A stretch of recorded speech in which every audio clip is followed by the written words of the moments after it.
Good evening. I'd like to call the Monday, February 3rd, 2025 regularly scheduled Berlin Select Board meeting to order.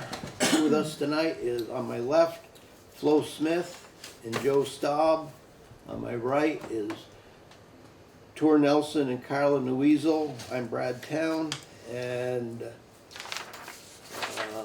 any changes or to the agenda? Yes, I'd like to add a special event permit application. Okay. And anything else? No. Public comment? Personally, we've had no visitors in a while. Mm. I mean, in person. Hearing none. Approve municipal policies and codes, map 1.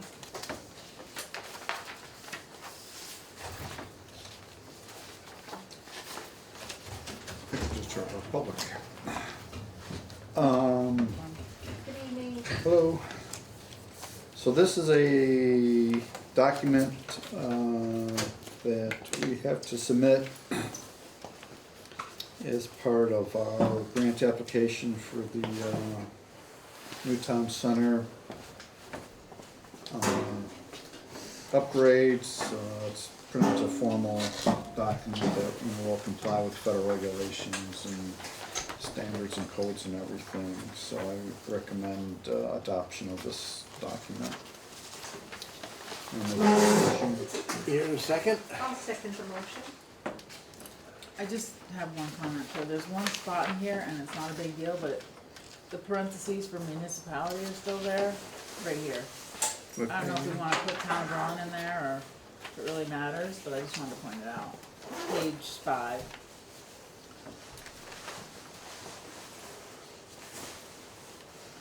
It says municipality all over the place, but because they have the parens, I just didn't know if we should change it, but I think it's pretty clear that it's the town of Berlin. Right, yeah.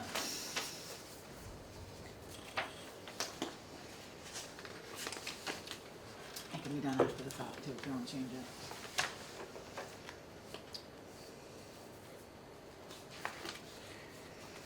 Any other comments or discussion? All those in favor? Aye. Motion carries.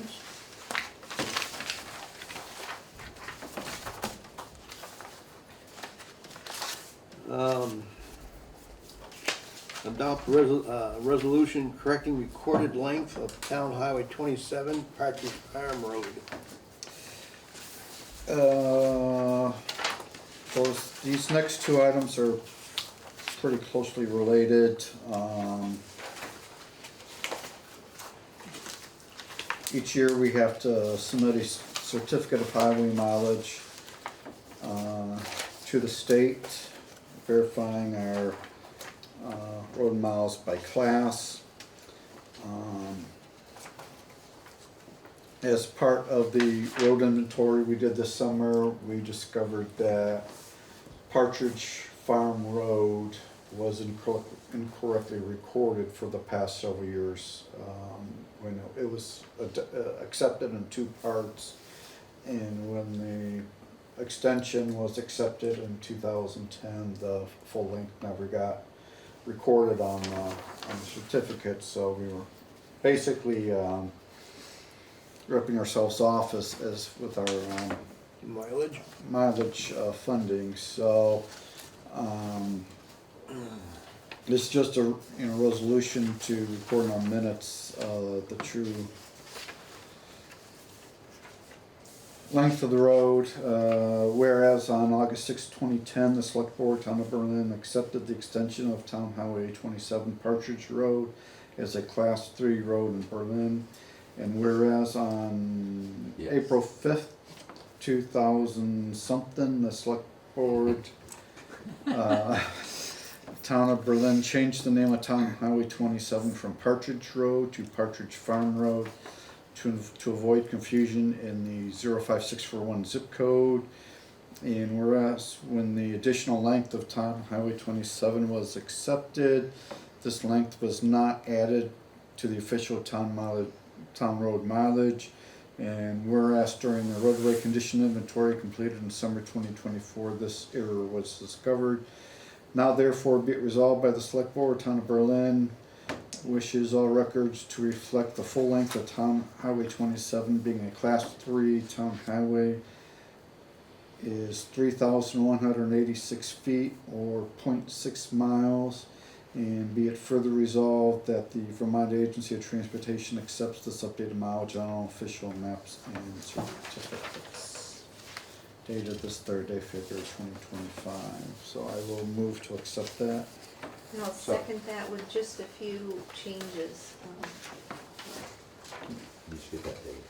I circled the date and added an S to class and then capitalized the B, it, in one of them and something else, just small things.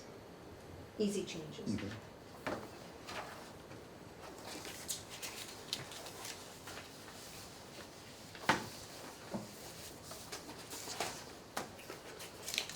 Any further discussion on this? All those in favor? Aye. Aye. Motion carries. Adopt annual certificate pilot highway mileage. Okay, the next two documents are related to this. Certificate of highway mileage. We're making two changes on the form this year. We're adding as a new highway, Town Highway 83, Dodge Farm Road of 0.23 miles. And then reclassify, remeasured, adding the proper measurement of Partridge Farm Road that we just did. So a total of increase of 0.55 miles.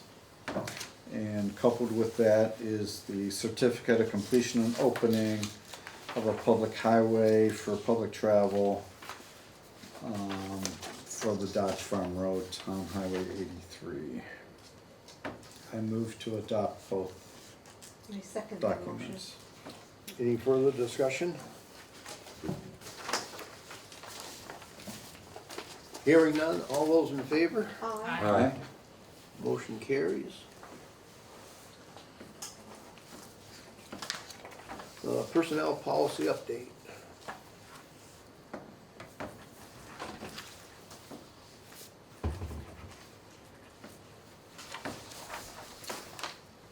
So I wanted to do a deep dive into the current personnel policy.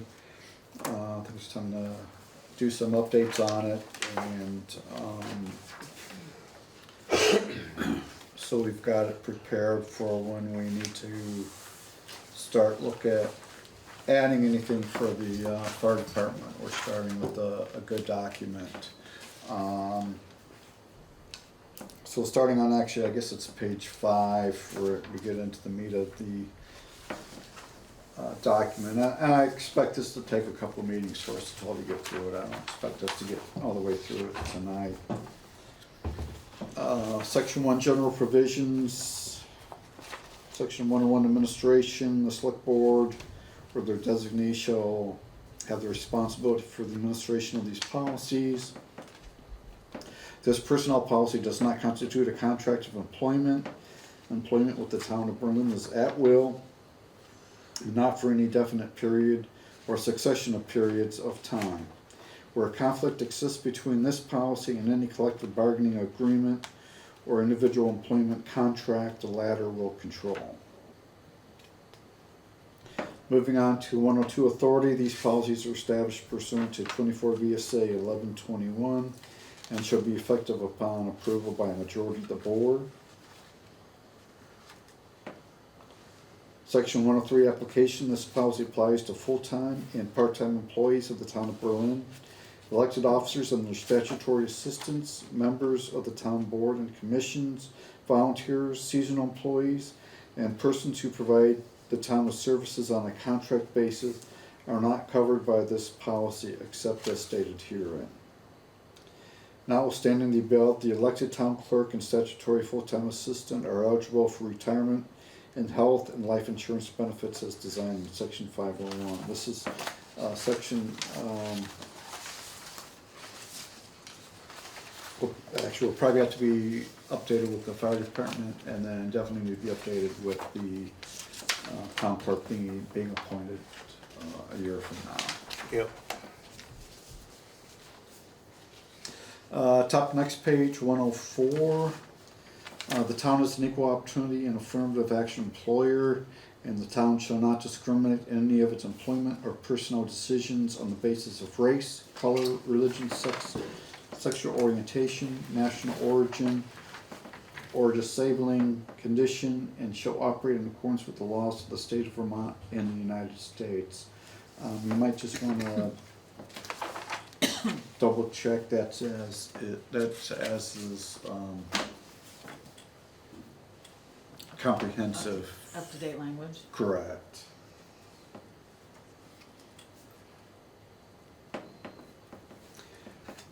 Moving on to section 2, hiring in terms of employment. 201, hiring process. Except as may be provided by the Vermont statutes and the Town of Berlin Charter, the board or designee shall have the sole authority for recruitment and hiring of all new employees, with the exception of the town clerk. Again, that will be a change from the future.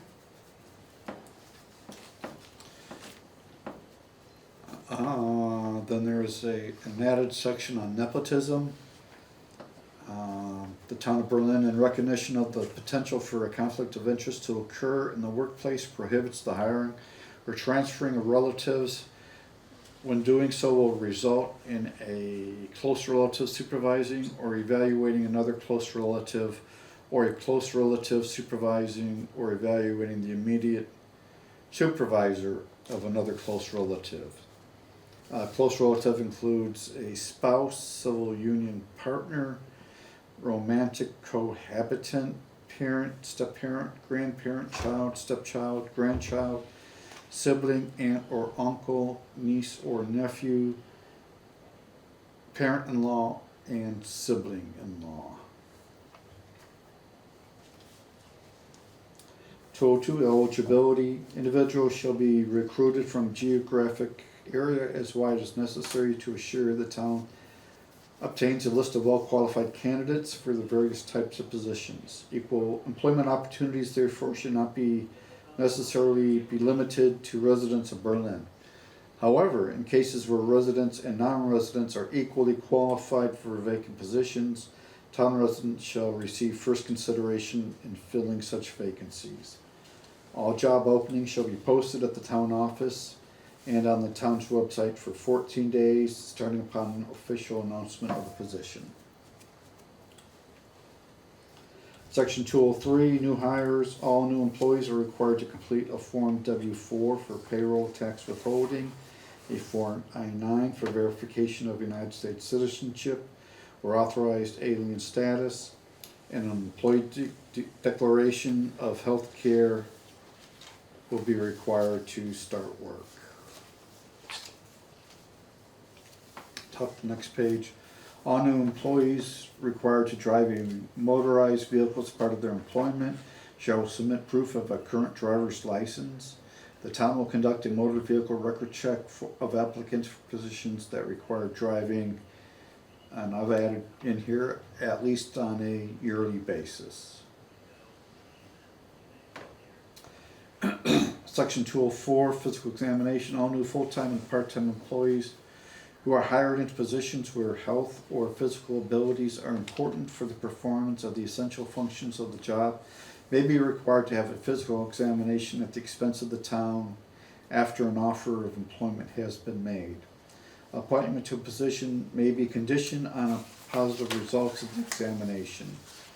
The specific criteria will be determined by the board, but will be based on the specific requirements of the essential functions of the job as defined in the applicable job description. All information obtained as part of the medical exam shall remain confidential and shall not be placed in the employee's personnel file, but in a separate confidential medical file. Section 205, physical fitness. The town of Berlin will provide up to $350 each year for an employee's membership at a qualified gym or fitness center, and will include participation in classes, i.e. exercise, yoga, etc.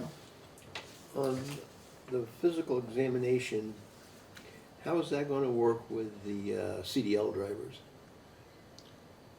Cause they can be, thought that was part of their CDL. CDL drivers are, for the town, are technically exempt from the medical requirements. Really? 390.49 CFR 390.3. Okay. Is that because they get it as part of the CDL?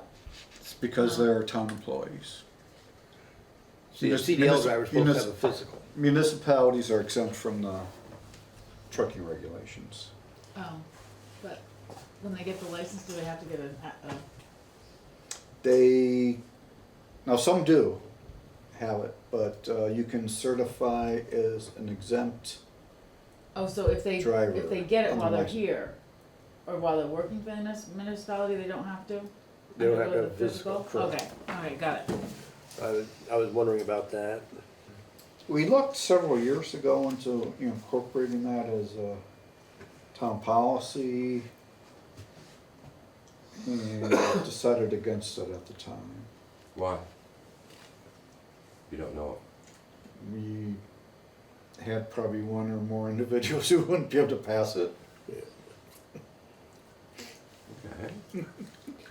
'Cause I mean, there was, That was when Dana was still here. I thought we should do it, but yeah.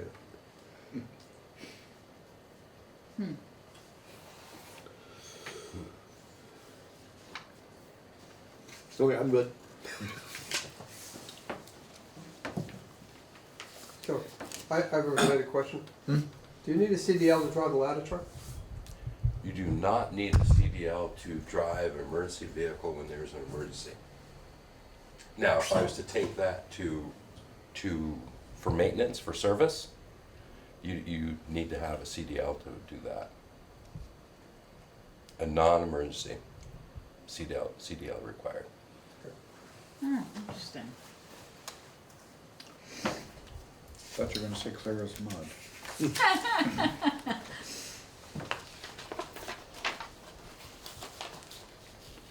I have a CDL. I do too. Section 3, employment and compensation. 301, employment categories. Full-time employees shall be those employees hired to work a full-time minimum 40 hours per week, year-round schedule, and who are employed in a position that has no specific termination date. Part-time employees shall be those employees hired to work a specified schedule of less than 40 hours per week. Temporary employees shall be those employees who work either part-time or full-time in a position with a fixed termination date or with no expectation of continuing employment.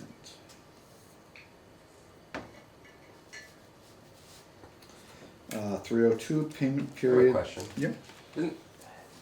Can full-time not, this is our policy, Roland's policy. Okay, so I thought at one time 38 hours was considered full-time as well. I think for the state it is. Okay.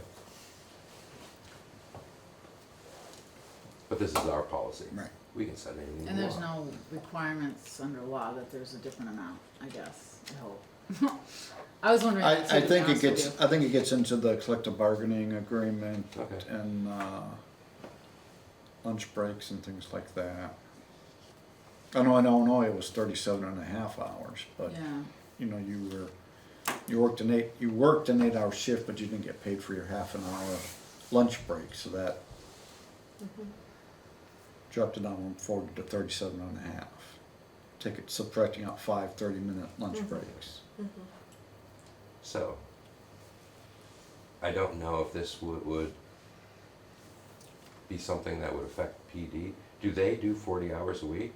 Or with their shifts, is it 80 hours in 2 weeks? It's 80 hours in 2 weeks. Okay, Generally, it's 4 10-hour shifts a week, okay. but they're covered by their bargaining agreement, not by the personnel policy in most cases. Okay. 302, payment period. The bi-weekly pay period shall commence on 12:01 a.m. Sunday. All employees will be paid bi-weekly and have the option of being paid by direct deposit. I think we should take that out, and all pay will be through direct deposit. Employees being paid by direct deposit shall provide the town with written authorization to deposit funds into his or her bank account. So I recommend that be updated.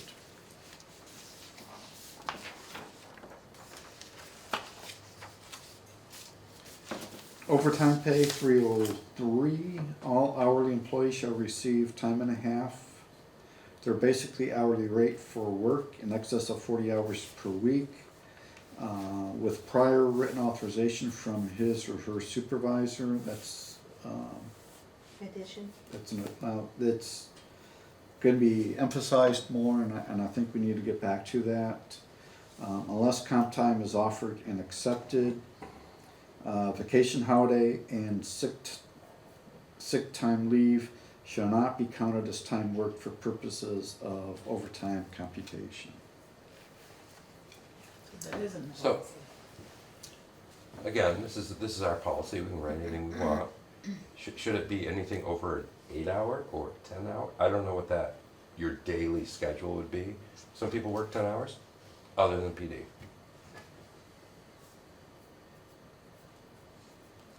So I don't know if like overtime should be after 8 hours in any given day. I don't think No. so. I don't think Okay. so. No. Nobody should be on a shift.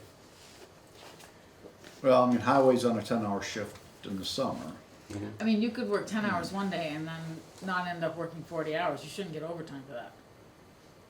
Right? I think it should be over 40. Okay. Because if, The week as a whole. yeah. Mhm. I mean, some places it is over 8 or over 40, but Right. I don't agree that that's, cause it's more flexible, you know, if I wanna leave early on Friday and I work extra during the week, I shouldn't get overtime because of that, right? I mean, maybe we don't have the flexibility here, I don't know, I do, but. Anyway, I think, I like the way it is personally. Okay.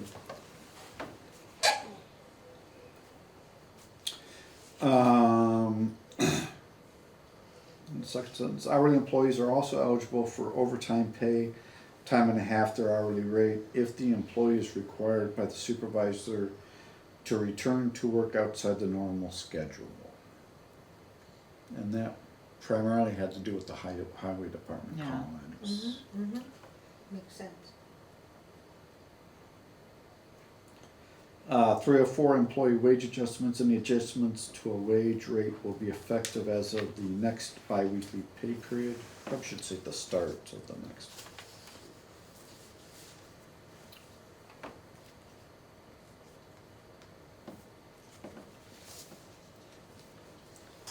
Compensatory time, 305, hourly employees. The town may offer employees compensatory time accrued at a rate of 1.5 hours for every hour worked in accordance with the Fair Labor Standards Act requirements as followed. Time can be accrued to a maximum, currently it reads 40, a lot of people would like it to be increased to 80. Thereafter, overtime would be paid to the employee through payroll. The time is to be scheduled with the department head at the request of the employee and may be used within a reasonable time period of the request, provided the department head concludes the request will not unduly disrupt the operations of the municipality. Any unused compensatory time at the time of termination of the employee will be paid in the next payroll issued by the town in accordance with the FLSA provisions. Do you find people accrue more than 40? Mm-hmm. So they already do that Right. So, considerably. I mean, it's quite a bit more. Or I 80 don't, would just keep us on mark. 80 would just keep them marked, but, you know, either way, whatever the number is, if we're gonna have the policy, it needs to be followed. So if we're not Enforcing. If we're not following it, we need to either start enforcing it or change it, or a combination of both. More than likely a combination of both. Okay. So, Well, the only thing I'm confused about is, so when do we decide, do we decide if it's comp time or overtime paid, or does the employee decide? How does that get The decided? employee gets to make the Decides? decision. Oh, okay. Right. So we don't get an hour we don't get 1.5 times compensatory time at the state, do we? It's just an hour for hour. It's depending on where you are in the pay, you know, what pay grade you're in. Oh, I don't think we do. okay. There I are was gonna people say, that do.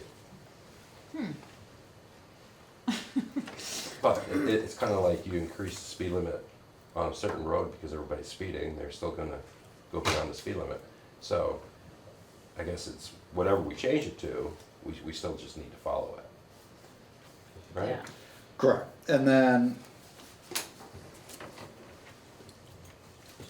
the problem with the perceived problem with just paying it out once they get to whatever limit it is, they feel that the taxes eats away their earnings. Sure. Whereas, you know, in the end of the year, it's all gonna equal out, but they see the check and they see how much is taken out and, I guess what I don't see here is a time within the calendar year of using whatever, accrued time. and that is something I think we should consider. I mean, in the federal government, if you don't use it within a year, it gets paid out to you as cash. Whether, I don't think they have a cap on the number of hours that can accrue, but if you don't use it within that year, except for travel comp time, travel comp time does not convert to cash, but, regular comp time, if not used within, I don't know if it says a year or 26 paid periods, it gets then paid out as cash. So if, But I don't know if I don't know if that will create an additional burden on Cowie to track when the comp time was earned. and the reason they'll put it into comp time is because the taxes, and they take a large chunk of taxes out of it. Okay, so maybe we turn around and set a date of which you could do a buyout. Let's just say in the middle of the summer sometime, twice a year, once a year, whatever that is, and they can request a buyout of a percentage of. And so then that way, they can kind of control how it's coming in. Summertime, a little overtime. It's not like the winter time. Is that too convoluted? Some companies do that. That might become too convoluted. I know some of the police officers take a payout and it gets very complicated. Is it a set date when they do that, or it's just, it's Whenever they request. whenever they request it? Right. Well, maybe we set a date. You know, July 1st, Mhm.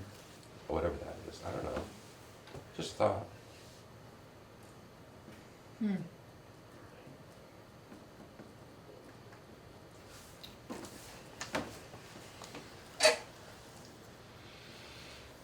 Something to think about. 306, hours of service. Regular work hours for town employees shall be 8 AM to 4:30 PM, Monday through Friday, with a required 1/2 hour non-paid lunch break. Now, nobody's following this.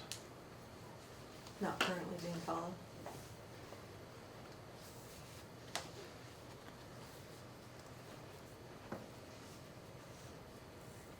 I think the treasurer is 7:30 to 4.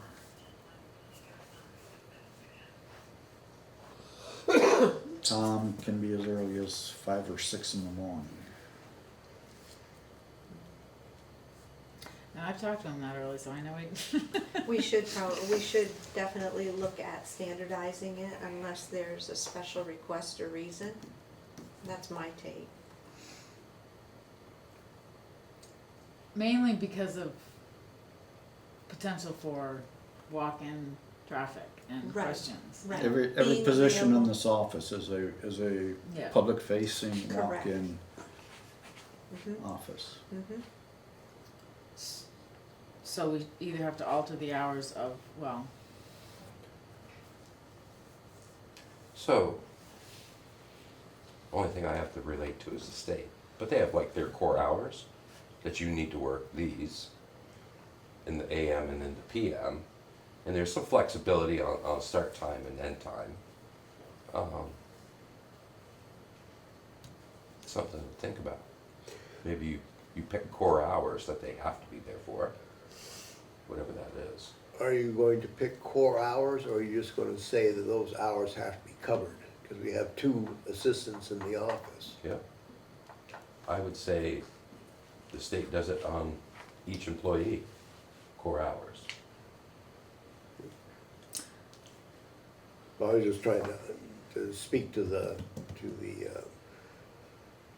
being open during office hours. And work sharing. And being open, I think even a step further, being open outside of everybody else's work hours. Because most everybody else is working 8 to 4:30 or 5, and they don't have any time to come in during their regular work week. Well, I mean, with the 2 office positions, with the assistants, of course, they can start at 7, work their 8 hours, and then the assistant works till 5. That gives you 2 extra. Well, I think, especially when the town clerk comes online, I think that's something we need to look at.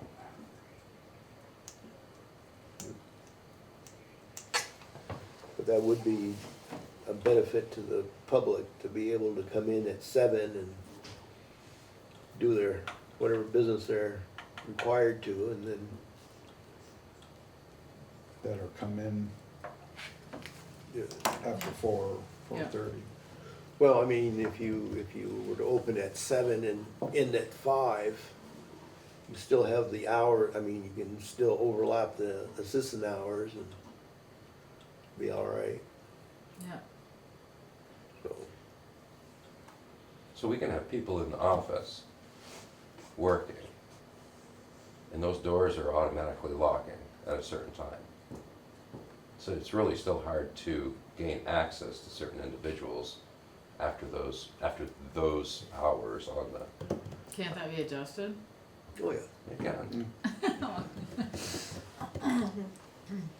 I'm just, No, I Well, agree. there's also the side door they can go to. Right.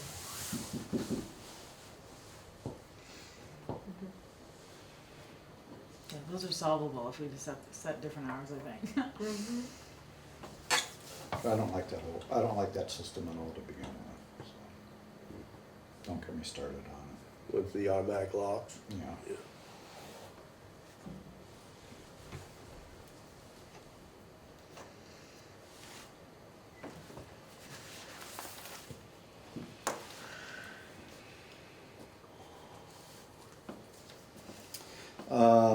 The regular work hours for highway department employees shall be 7 AM to 3:30 PM, Monday through Friday.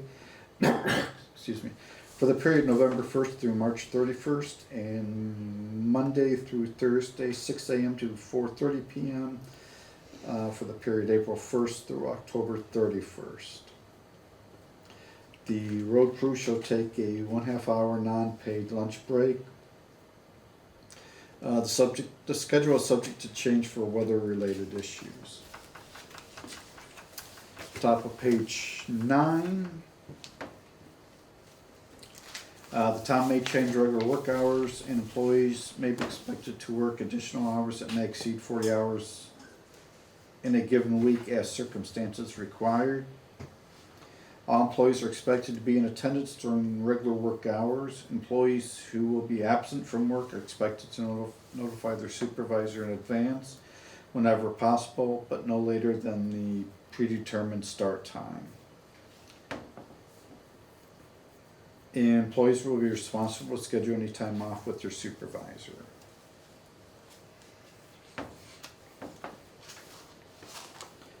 .5 on call. Employees in departments that require designated employees to be available on call to respond to incidents during non-working hours will receive a stipend of $100 per week. Employees responding during non-working hours to resolve a situation that cannot wait until normal working hours will be paid a minimum of 3 hours.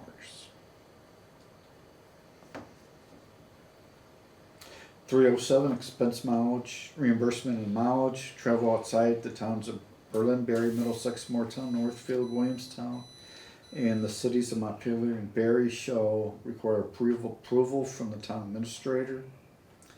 Expenses for out-of-state lodging shall be pre-approved by the town administrator. Employees will be reimbursed for meals according to the federal government General Services Administration guidelines. Establish per diem rates. Employees shall retain and submit receipts for expenses. Mileage should be reimbursed at the IRS rate.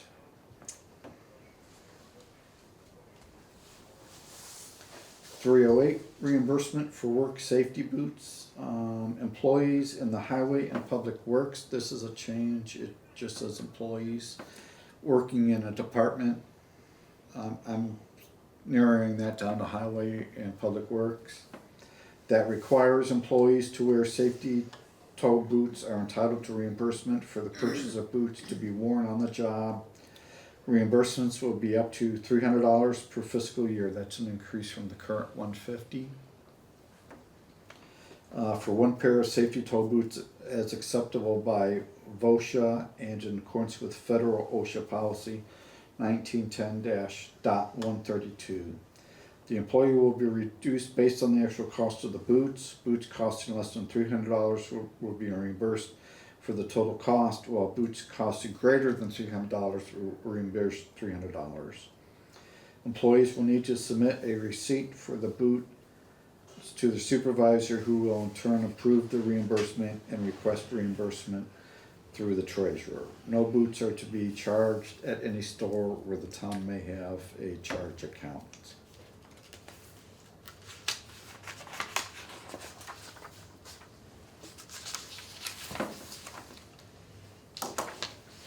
So I think, well, let's continue on. Section 4, holiday vacation and leave benefits.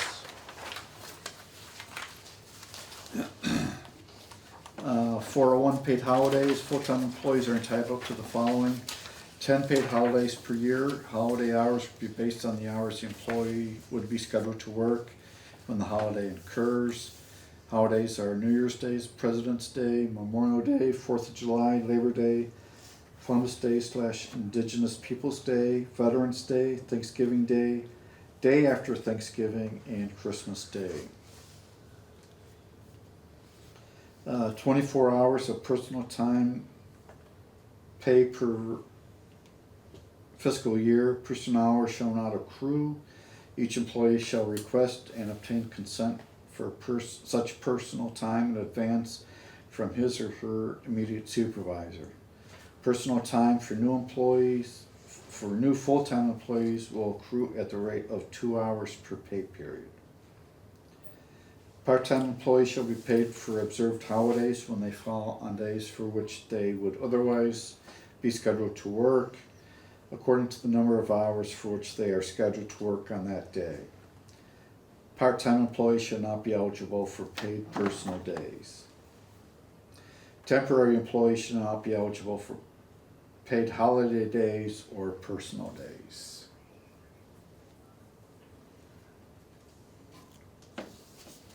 And I think that's a good stopping point for the night, because vacation time is going to get very cumbersome. I'm just curious about Martin Luther King Day. would we wanna consider adding that as a holiday or not? A state holiday. My opinion is, which isn't very popular with the town employee, you probably know where I'm going with this. No, Every holiday we add, we subtract 2 holidays. just a question. But I was very surprised. I was kind of disappointed we didn't have MLK Day off. I was kind of looking forward to it, so. Just a thought, you can't have town meeting day off like we do at the state, but. Right. Okay, approval of warrants and minutes. The script is right there.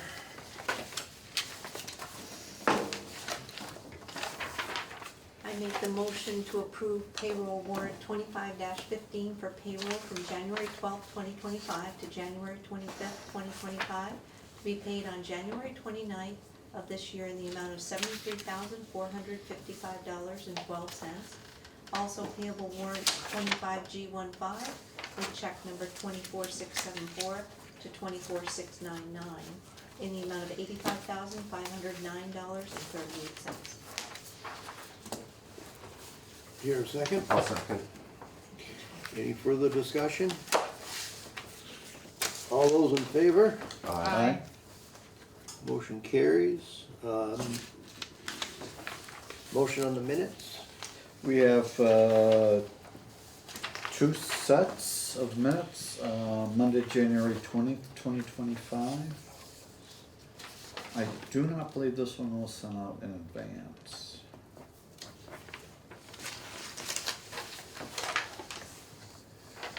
I started reading it, but I didn't get all the way through. I read the one I got in the email, but I didn't read this one.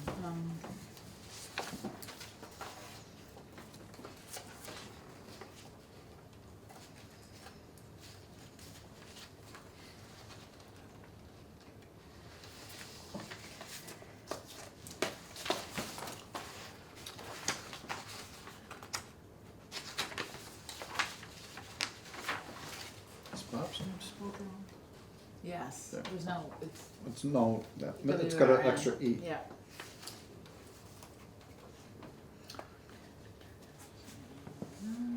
It's spelled right in the body of the minutes. Okay.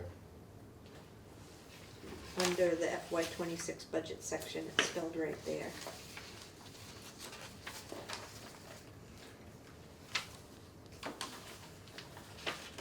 You picked up and shared.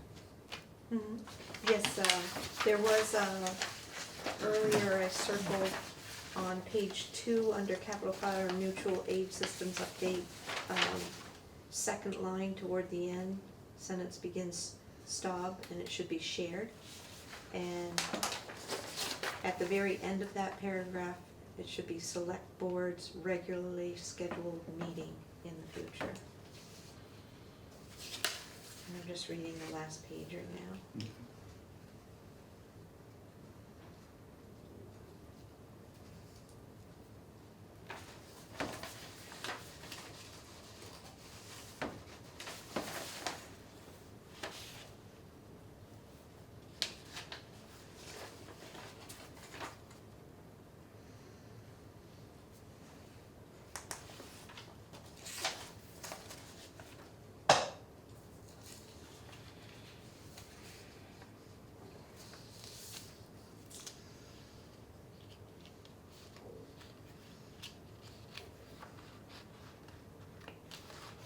I make the motion to approve the minutes of Monday, January 20th, 2025, with just the noted changes. Also on page 3, for approval of licenses, permits, just capitalizing permits, and the other items mentioned.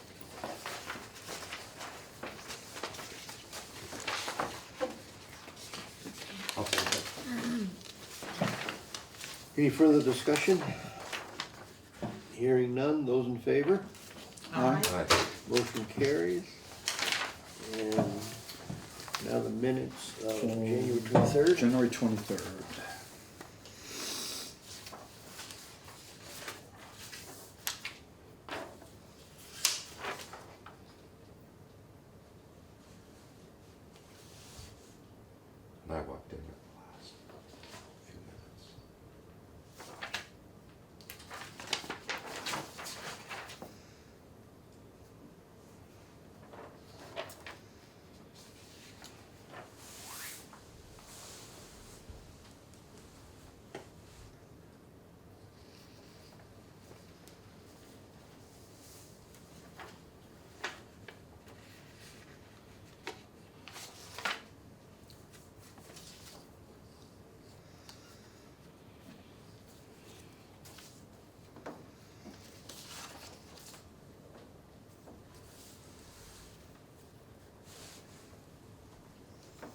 I also make the motion to approve the special meeting on Thursday, January 23rd, 2025 with no revision.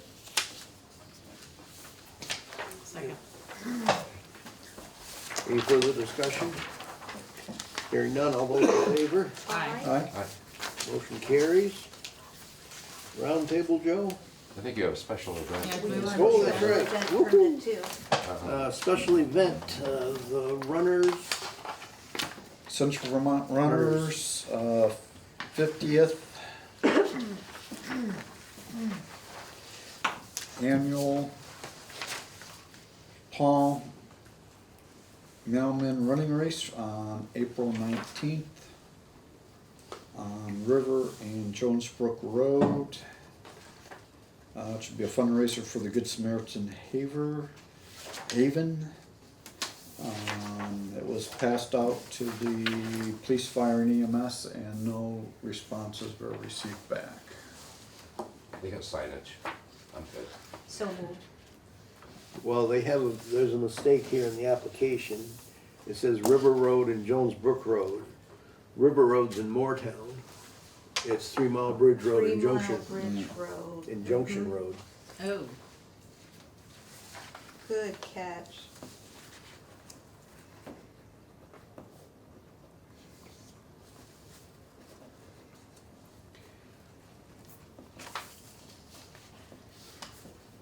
I make the motion to approve the special event amusement permit application with the changes to include that it is 3 Mile Bridge Road and Junction Road as opposed to River Road and Jonesbrook Road, as noted by Brad Town tonight. second. All those in, any further discussion? All those in favor? Aye. Aye. Motion carries.